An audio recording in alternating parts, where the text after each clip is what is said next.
Whether people want to admit it or not, the realm of Hollywood, in all of its facets, tries to go and hire rather good-looking people to go and highlight their shows and movies in order to create a fan base around them that'll sell merchandise and tickets and so on and so forth.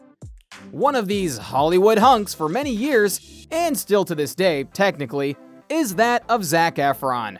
He was made a star through one of Disney Channel's biggest properties ever, and then took his Hollywood career to interesting heights and lows. But what is he up to now? Allow us to show you Zac Efron, then and now. Be sure to like the video and subscribe to the channel. Zac Efron's early days. Before we go and discuss his rise to fame, we need to start with the things that he did when he grew up. Because he wasn't born a star, despite what many fans might say about him. Efron was born in San Luis Obispo, California, and by his own words, he had an ordinary life in a middle-class family, which is fine. Not everyone has to go and have a spectacular life in a place before making it big.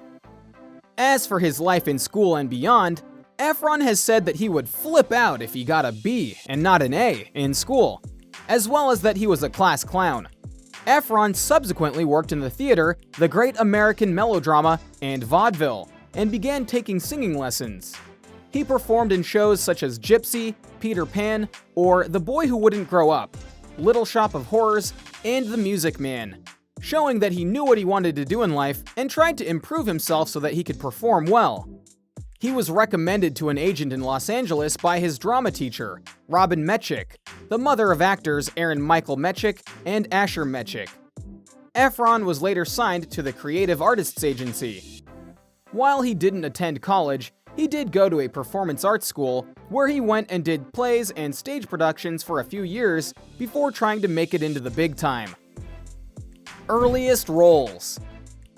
Zac Efron began acting in the early 2000s, with guest roles on several television series including Firefly, ER, and The Guardian.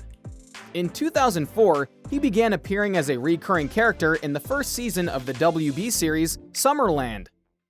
For the show's second season, which aired in 2005, he was promoted to the main cast.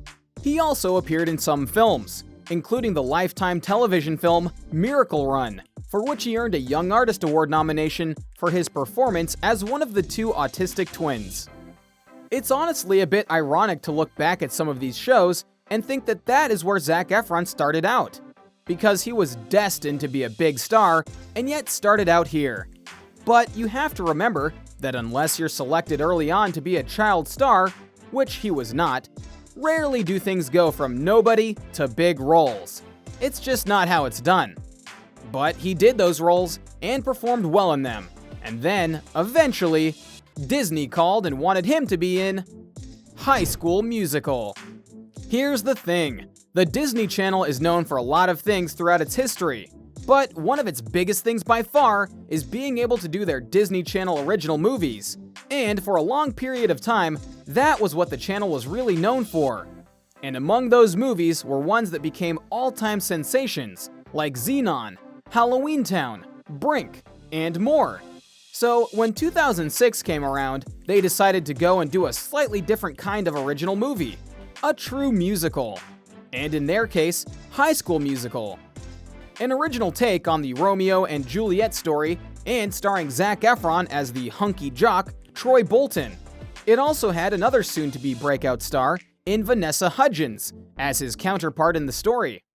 To say that this movie was a hit would be an understatement. It was a phenomenon. It was doing well not just in viewing, but in album sales.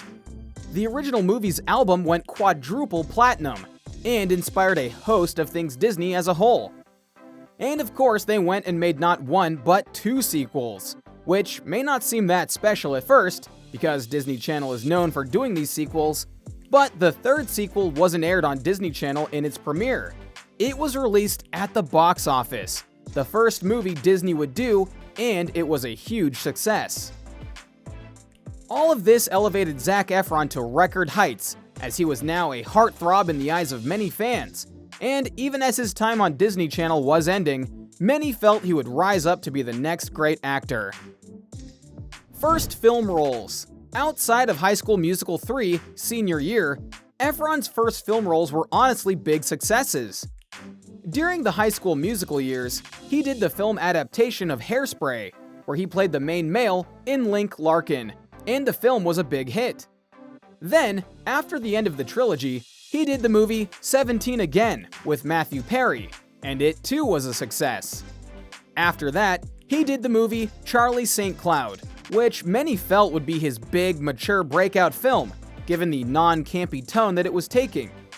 It was a bit of a hit, but not as big as many felt it could have been, and the critics absolutely didn't like it. Next roles. Like certain other actors, Efron decided to go and do various independent roles alongside some big-name actors, including films like Liberal Arts and The Paperboy. After lending his voice to the commercially successful computer-animated film The Lorax, which he starred alongside Taylor Swift, believe it or not, he appeared as the male lead in the romantic drama The Lucky One, which was yet another film that had financial success, but not critical success. Efron's first release of 2014 was the romantic comedy That Awkward Moment, on which he was also an executive producer. The film, which starred Efron alongside Miles Teller and Michael B. Jordan as three bachelors in New York City, became a moderate commercial success, despite receiving mostly negative reviews from critics. Are you seeing a pattern here? Neighbors. After a string of lukewarm releases, Efron finally did go and hit the big time in certain ways with the surprise hit comedy The Neighbors. It was here that Efron shed his Disney image by playing a frat boy whose new neighbor in Seth Rogen did a party foul, and so they decided to go and make his life miserable. The movie was a major hit at the box office, and critics praised how Efron handled his frat boy role. It even got a sequel, which wasn't as successful, but still praised by those who watched it. He also had some key supporting roles in two big critical films via The Disaster Artist and The Greatest Showman, the latter of which embraced Efron's singing ability and got him a lot of attention.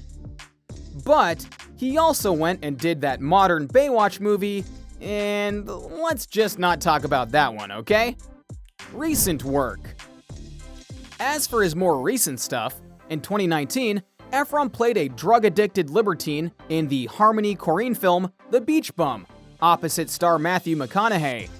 He also starred as serial killer Ted Bundy in Extremely Wicked, Shockingly Evil and Vile, opposite Lily Collins as Bundy's girlfriend. The film premiered at Sundance in early 2019 and was released by Netflix. Though the film itself was not said to be the best, just about everyone praised Efron for being able to mimic Ted Bundy in a believable way. Efron next voiced Fred Jones in Warner Bros. 2020 Scooby-Doo animated film, Scoob. And he's been doing a lot of things online, including hosting some YouTube shows alongside his brother. So he's been making the most of media when he can. What can we learn from Zac Efron? That is a very interesting question, isn't it? Because if you look at the career of Zac Efron, it's honestly one defined by peaks and valleys. The peaks being his time doing High School Musical, the two Neighbors movies, and Greatest Showman, and the valleys being, well, just about everything else. Is this Zac Efron's fault? No, not exactly. It just goes to show that sometimes you can look a certain way and have certain talent, but if you're not able to find the roles that'll allow you to use it well, you're only really going to tread water. Which is sadly what has happened with many Disney stars in the past. Could Zac Efron bounce back? Absolutely. But will he? Well, that might just depend on the roles he takes. There you have it. Zac Efron, then and now. Let us know your thoughts in the comments below. Be sure to subscribe, and we'll see you next time on the channel.